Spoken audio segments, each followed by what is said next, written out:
Hello viewers, welcome to my YouTube channel Rupa's blog and cook. তো আজকে আমি আপনাদের জন্য নিয়ে আসবো একটা দারুণ রেসিপি। হ্যাঁ, নাগেটসের রেসিপি, যেটা নাকি সন্ধ্যাবেলা আমরা সবাই খুব খেতে পছন্দ করি। তো চলুন দেখে নিই। এখানে রয়েছে কাঁচা আলু কয়টা নিয়ে নিয়েছি, এগুলোকে আমি ভালো করে সেদ্ধ করে নেব। তারপর আমি খোসা ছাড়িয়ে নিয়ে একটা গ্রেটারে আমি গ্রেট করে নেব। তারপর দিয়ে দেবো এর মধ্যে আমি কুচনো রসুন, আমি ভেজে বাটারের মধ্যে আমি ভেজে নেব। ভেজে নিয়ে তারপর দেবো, আপনারা সাদা তেলেও ভাজতে পারেন, কোনো অসুবিধা নেই।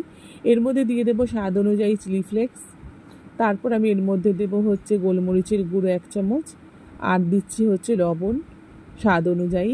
তারপর দিয়ে দেবো 1 চামচ হচ্ছে কর্নফ্লাওয়ার, আর 2 চামচের মতন ময়দা, আর দিয়ে দেবো বেশ খানিকটা চিজ গ্রেট করে, আর কুচনো ধনেপাতা।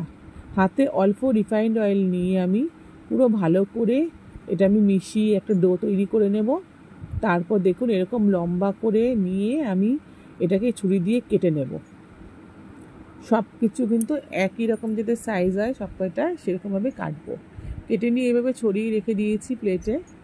তারপর আমি এক এক করে তুলে নিয়ে আমি এটা বিস্কিটের গুঁড়োর মধ্যে দিয়ে বিস্কিটের গুঁড়োতে মাখিয়ে নিয়ে আমি আবার এখানে ময়দা গুলে রেখেছি অল্প জল দিয়ে পাতলা করে, সেটার মধ্যে দিয়ে আমি আরেক কোট করে নেব বিস্কিটের গুঁড়োর মধ্যে দিয়ে। তারপর দুটো প্লেটে দেখুন আমি ছড়িয়ে রেখে দিয়েছি, এতে আমার ভাজতে সুবিধা হবে।